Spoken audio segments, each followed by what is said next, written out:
Coal and petroleum में आज हमारा ये 4th लेक्चर है। लास्ट लेक्चर में हमने बात की थी कोल क्या है, कैसे बनता है और उसके क्या क्या टाइप्स हैं। इस लेक्चर में हम बात करेंगे कि कोल जो है बहुत सारे मटेरियल्स हम कोल से ऑब्टेन कर सकते हैं। वो मटेरियल हम कोल से कैसे ऑब्टेन कर सकते हैं, वो प्रोसेस क्या है और विद डायग्राम मैं आपको एक्सप्लेन करने वाली हूँ। तो इस वीडियो में हम स्टार्ट करते हैं। टॉपिक है हमारा डिस्ट्रक्टिव डिस्टिलेशन ऑफ कोल।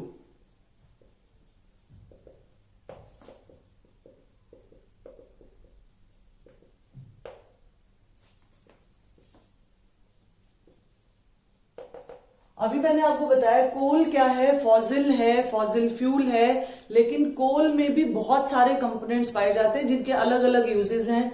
हम उन कंपोनेंट्स को कैसे ऑब्टेन करेंगे, उस प्रोसेस का नाम है डिस्ट्रक्टिव डिस्टिलेशन। डिस्ट्रक्टिव डिस्टिलेशन से हम different component of coal obtain करने वाले हैं। तो डिस्ट्रक्टिव डिस्टिलेशन क्या है, सबसे पहले तो ये समझेंगे। Heating of any substance, heating of any substance at high temperature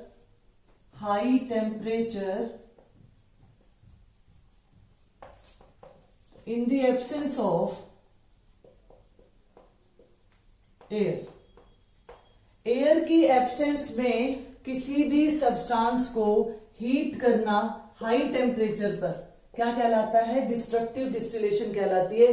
क्योंकि यहां हम डिस्ट्रक्टिव डिस्टिलेशन ऑफ कोल कर रहे हैं तो हम कोल की बात करेंगे। अब अगर पहले हम इस डायग्राम की बात कर लें, इस डायग्राम में हमारे पास ये हमने ली है, ये है हमारे पास बॉइलिंग ट्यूब। लैब में दो तरह की ट्यूब्स अवेलेबल होती हैं। एक नॉर्मल ट्यूब होती है जिसमें हम सॉल्यूशंस वगैरह बनाते हैं, और एक बॉइलिंग ट्यूब होती है। बॉइलिंग ट्यूब जो है हाई टेम्परेचर को रेजिस्ट करता है, मतलब आप इसको हाई टेम्परेचर पर भी यूज कर सकते हो। अब इस पूरे अपरेटस में हम देखें तो हमने इस बॉइलिंग ट्यूब को क्या स्टैंड से, ये हमारे पास क्या है, ये स्टैंड है, इस स्टैंड से इसको हमने कनेक्ट कर रखा है। यहां हमने क्या ले रखा है, ये हमारे पास बर्नर है हीटिंग पर्पस के लिए, और यहां हमने बर्नर को भी एक स्टैंड के ऊपर फिक्स कर रखा है। यहां हमने दूसरी एक ट्यूब ले रखी है और यहां से हमने गैशियस कंपोनेंट को बाहर निकलने के लिए कनेक्शन दे रखा है। यहाँ डिफरेंट प्रोडक्ट्स बनेंगे। अभी मैं प्रोसेस के साथ साथ आपको एक्सप्लेन करती जाती हूँ। ये जो अपरेटस है आपको क्लियर होगा। ये बॉइलिंग ट्यूब ले रखी है, इसमें हम क्या करेंगे, इसमें हम कोक को लेंगे। यहां पर कोल को लेके चल रहे हैं हम, तो यहां हम क्या लेंगे, यहां कोल लेंगे, पाउडर्ड कोल को हमने क्या किया, पाउडर्ड फॉर्म में ले लिया है। यहां पाउडर्ड कोल लिया है। अब जब पाउडर्ड कोल को प्रोसेस में क्या होगा, coal is heated about 1000 degree Celsius, तो क्या होगा, ये डिफरेंट कंपोनेंट्स में कन्वर्ट हो जाएगा। इट विल गिव डिफरेंट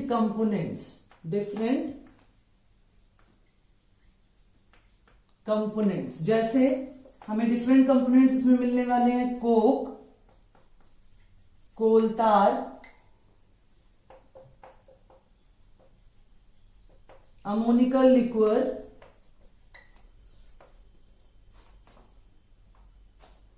और कोल गैस। तो हम इन 4 कंपोनेंट्स की डिटेल करने वाले हैं यहां पर कि कैसे कैसे ये कंपोनेंट्स बनेंगे। तो स्टार्ट करते हैं। पहला है हमारे पास कोल को हमने हीट किया। कोल की तो डिस्ट्रक्टिव डिस्टिलेशन करनी है। कोल को जब हम स्ट्रांगली हीट करेंगे इन द एब्सेंस ऑफ एयर, यहां पे हमने पाउडर्ड कोल ले लिया है, इसे हम हीट कर रहे हैं, तो सबसे पहले ये कन्वर्ट होगा कोक में। तो कोक क्या है, यहां कोक बनना शुरू हो जाएगा जैसे इसे हीट किया जाएगा। तो कोक क्या है, कोक जो है ये ब्लैक टफ पोरस मटेरियल है। और कैसे बनता है, obtained as a residue on destructive distillation of coal. जब कोल को हम in the absence of air heat कर रहे हैं हाई टेम्परेचर पर, तो यहां क्या होगा, बाकी कंपोनेंट्स तो इसमें आने शुरू हो जाएंगे और यहां एक रेजिड्यू बचेगा। वो जो रेजिड्यू है वो क्या कहलाएगा, वो रेजिड्यू कोक कहलाएगा।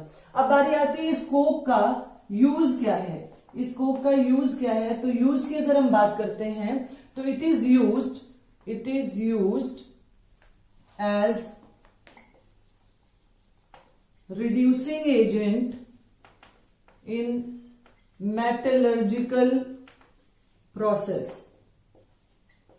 मेटलर्जिकल प्रोसेस क्या होता है, मेटलर्जी क्या होती है, जब हम ओर को मेटल में कन्वर्ट करते हैं उस प्रोसेस को, यानी मेटल को ऑब्टेन करना फ्रॉम ओर, उसे हम मेटलर्जिकल और मेटलर्जी बोलते हैं। तो उस प्रोसेस में ये रिड्यूसिंग एजेंट के तौर पे काम करता है, रिड्यूसिंग एजेंट के तौर पे इसका इस्तेमाल किया जाता है। और ये क्या है, चीपेस्ट सोर्स है। रिड्यूसिंग एजेंट में हम बहुत सारे मेटल्स का भी इस्तेमाल करते हैं, जैसे एल्यूमिनियम है, उसको भी रिड्यूसिंग एजेंट के तौर पे यूज करते हैं, लेकिन कोक जो है वो चीपेस्ट है और इट इज दी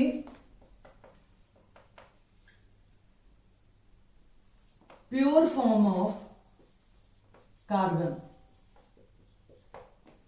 लेकिन प्योर फॉर्म मतलब अप्रोक्सीमेटली प्योर फॉर्म, क्योंकि कार्बन जो है, कार्बन दो फॉर्म्स में एग्जिस्ट करता है, क्रिस्टलाइन फॉर्म में और एमॉर्फस फॉर्म में। मैं थोड़ा सा आपको अगर बताऊं तो जो कार्बन है, कार्बन दो फॉर्म में एग्जिस्ट करता है, crystalline form and amorphous form, amorphous form में एग्जिस्ट करता है।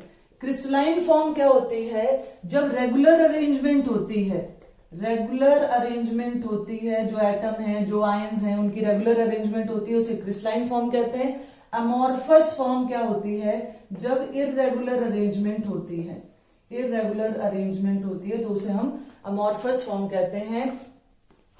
और अगर हम क्रिस्टलाइन फॉर्म्स की बात करते हैं तो हमारे पास क्या आता है, हमारे पास बात आती है डायमंड की। आपने सुना होगा, डायमंड है, ग्रेफाइट है, फुलरीन है, ये जो हैं ये कैसे हैं, ये क्रिस्टलाइन फॉर्म्स ऑफ कार्बन है। अमॉर्फस फॉर्म में हम बात करें तो अमॉर्फस फॉर्म में हमारे पास आता है कोक, जैसे ये है, ये अमॉर्फस फॉर्म है। तो यानी कोक जो है ये अमॉर्फस फॉर्म का प्योर फॉर्म है कार्बन का। Otherwise the purest form of carbon in the crystalline form वो कौन है, फुलरीन। अगर हम तीनों में भी कंपेयर कर रहे हैं तो फुलरीन जो है प्योरेस्ट फॉर्म है। तो कोक है, चारकोल है, कोलतार है, इसी तरीके से लैम्प ब्लैक है। लैम्प ब्लैक जैसे जो काजल बनाते हैं, जब हम लेस यानी इनसफिशियंट सप्लाई ऑफ ऑक्सीजन में जब इसको कोल को हीट करते हैं तो किसमें कन्वर्ट हो जाता है, काजल में, यानी कि लैम्प ब्लैक में कन्वर्ट हो जाता है। तो ये जो कुछ फॉर्म्स हैं, ये कैसी फॉर्म्स हैं, they are the amorphous form, यानी इसमें इररेगुलर अरेंजमेंट जो है वो एटम्स की होती है और ये अमॉर्फस फॉर्म है। तो अमॉर्फस फॉर्म की बात करें तो ये जो अमॉर्फस फॉर्म में जो हमारा कोक है ये प्योर है इन सभी में, ठीक है। इसका इस्तेमाल हमने क्या कहा कि रिड्यूसिंग एजेंट के तौर पे किया जाता है। जैसे मैं एक मेटल ऑक्साइड को मेटल में कन्वर्ट करने के लिए हम क्या करते हैं, कोक का इस्तेमाल करते हैं। कोक जैसे जिंक ऑक्साइड मैंने ले लिया, तो एक एग्जांपल लिया है, मेटलर्जी पूरी प्रोसेस जो है ये आपको 10th में है। यहां मैंने कार्बन ले लिया, ये क्या कर रहा है, ये इस जिंक ऑक्साइड के ऑक्सीजन को खुद खा जाएगा और यहां कार्बन मोनोऑक्साइड बना देगा। तो जो ऑक्सीजन को हटा दे उसे क्या कहते हैं, रिड्यूसिंग एजेंट कहते हैं। तो इसने क्या किया, यहां जिंक ऑक्साइड था, मेटल ऑक्साइड को किसमें कन्वर्ट कर दिया, मेटल में कन्वर्ट कर दिया, इसलिए ये कैसा एक्ट करता है, रिड्यूसिंग एजेंट के तौर पे एक्ट करता है। तो अब हम नेक्स्ट बात करते हैं, कोक हमने बना लिया, इसमें coke as a residue obtain हुआ है during the destructive distillation of coal. तो हमने यहां लिखा कि ये कंपोनेंट कहां बन जाएगा, यहां पर बनेगा। अब फर्दर इसकी हीटिंग होती जा रही है तो कुछ कंपोनेंट जो है वो यहां पर भी आएंगे, यहां पर हम ऑब्टेन करेंगे कोल तार। तो हम सेकेंड कंपोनेंट यहां करते हैं क्या, कोल तार। कोल तार क्या है, कोल तार ये ब्लैक थिक लिक्विड है, thick liquid obtained as a byproduct of destructive distillation of coal. इसको हीट करते जा रहे हैं। नेक्स्ट कंपोनेंट जो है वो यहां आएगा, कोल तार। लिक्विड की फॉर्म में हमारे पास ब्लैक कलर का लिक्विड यहां ऑब्टेन होगा। सभी ने सुना होगा कोल तार, जो कि रोड्स को मेंटेन करने के लिए कोल तार का इस्तेमाल किया जाता है। और इट कंटेन्स about 200 substances, मतलब इट इज अ मिक्सचर। ये क्या है? ये मिक्सचर है कितने सब्सटेंसेस का? 200 सब्सटेंसेस का मिक्सचर है। और इसको यूज किया जाता है, it is used in the preparation of many substances. बहुत सारा मटेरियल बनाने के काम आता है। जैसे हम बात करें परफ्यूम की, तो परफ्यूम बनाने के काम आता है ये। इसका इस्तेमाल किया जाता है पेंट बनाने के लिए। परफ्यूम बनाने के लिए इस्तेमाल किया गया, पेंट बनाने के लिए इसका इस्तेमाल किया जाएगा। इसका इस्तेमाल किया जाता है शैम्पू बनाने के लिए। शैम्पू कौन से? जो एंटी डैंड्रफ शैम्पू होते हैं, एंटी डैंड्रफ शैम्पू। इसी तरीके से जो लाइस रिपेलिंग शैम्पूज होते हैं, उसे बनाने में भी किया जाता है। लाइस रिपेलिंग, जो जूम रिपेलिंग शैम्पू होते हैं, उसको बनाने के लिए किया जाता है। इसका इस्तेमाल बहुत सारी डाइज बनाने के लिए किया जाता है। इसका इस्तेमाल प्लास्टिक्स बनाने में किया जाता है, बहुत सारी ड्रग्स बनाने में किया जाता है। बहुत सारे ऐसे मटेरियल है जिसका इसका इस्तेमाल उसको बनाने में किया जाता है। इसी तरह से नेफ्थलीन आप सभी ने सुना होगा। नेफ्थलीन एक एरोमेटिक कंपाउंड है, इसकी एक अलग सी स्मेल होती है, घरों में इस्तेमाल किया जाता है। नेफ्थलीन जो कि क्या है? मोथ रिपेलेंट है। ये एक बार एग्जाम में पूछा गया था कि नेफ्थलीन जो है वो किससे प्रिपेयर किया जाता है, तो किससे बनता है? कोल तार से बनता है। नेफ्थलीन मोथ रिपेलेंट है। और इसका इस्तेमाल आपने देखा होगा कि जब हम सर्दी के कपड़ों को स्टोर करते हैं तो उसमें सफेद रंग की छोटी छोटी गोलियां डालते हैं। वो क्या है? वो नेफ्थलीन है। एरोमेटिक कंपाउंड है, डिफरेंट स्मेल होती है। ऑल्सो प्रिपेयर्ड फ्रॉम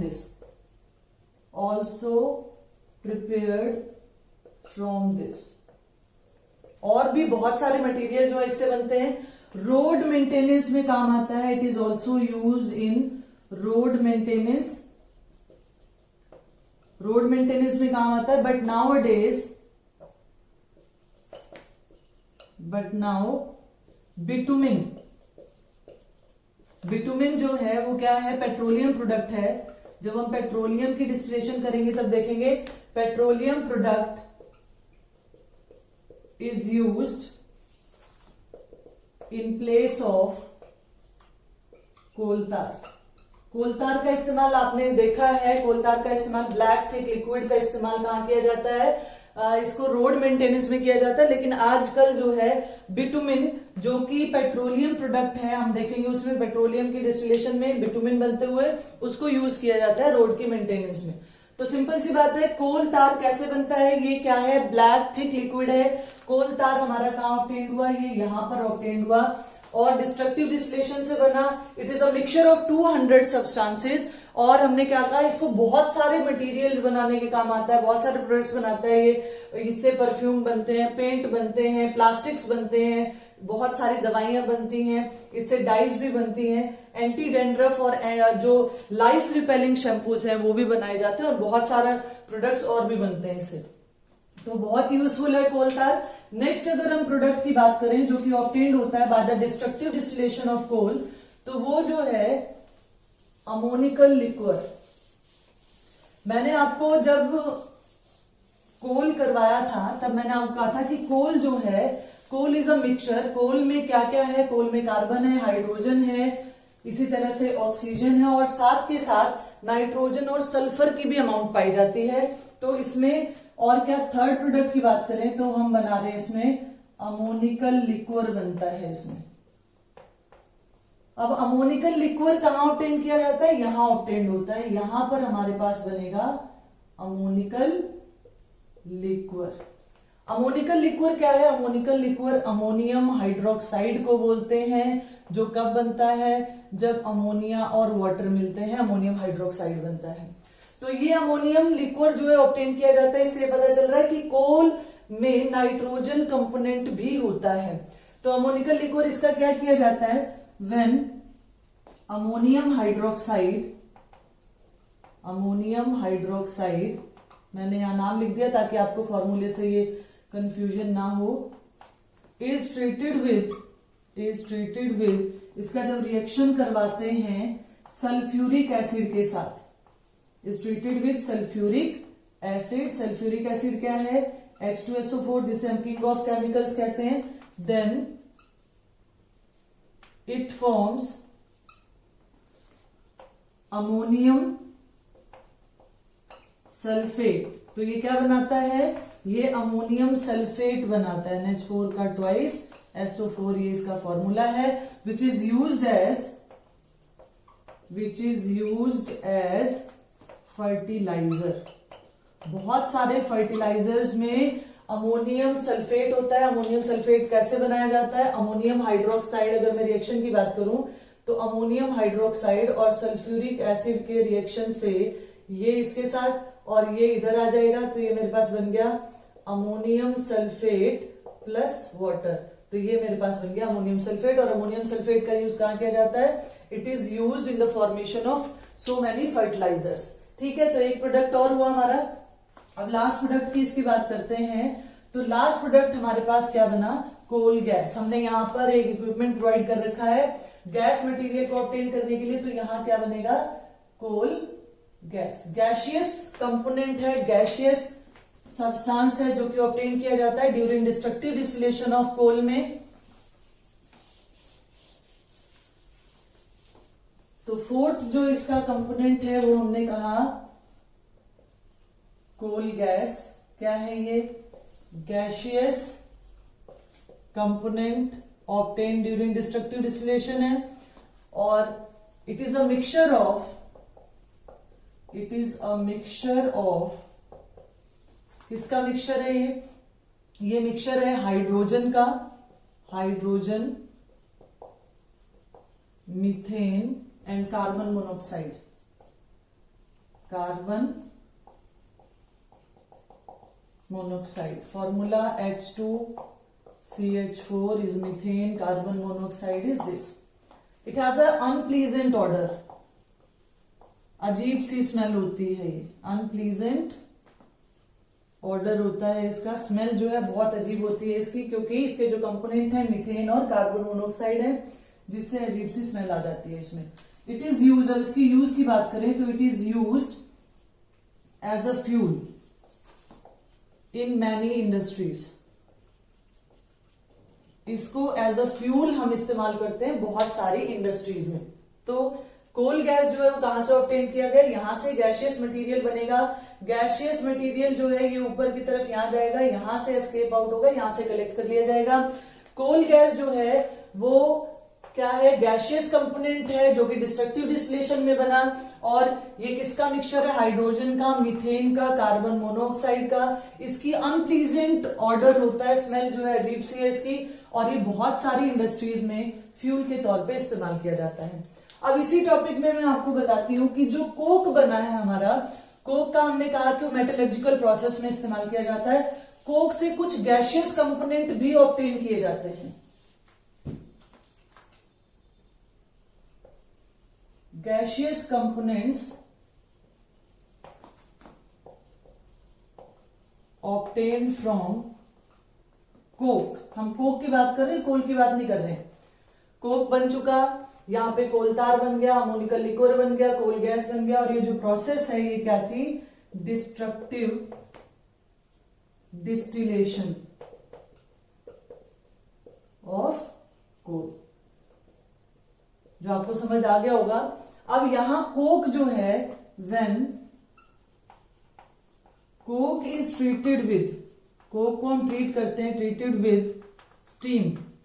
किससे ट्रीट करते हैं, Coke is treated with steam and oxygen या एयर। हम ऑक्सीजन की बात नहीं करेंगे, एयर की बात करेंगे, क्योंकि air is a mixture, air.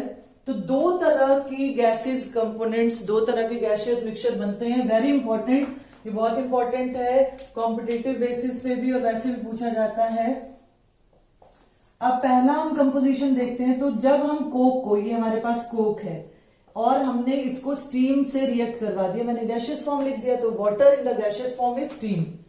तो जब मैंने स्टीम के साथ कोक को ट्रीट करवाया है तो क्या बनेगा यहां पर बनेगा ये CO प्लस H2, और ये जो है, ये जो मिक्सचर है इसे हम वाटर गैस कहते हैं।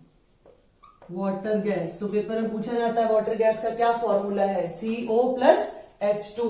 कब बनता है, जब हम कोक को ट्रीट करवाते हैं स्टीम के साथ। दूसरे की अगर हम बात करते हैं, जब हम कोक को ट्रीट करवाते हैं एयर के साथ, तो एयर में हमारे पास ऑक्सीजन भी है और नाइट्रोजन भी है। ये मेरे पास एयर आ गया और ये मेरे पास आ गया कोक।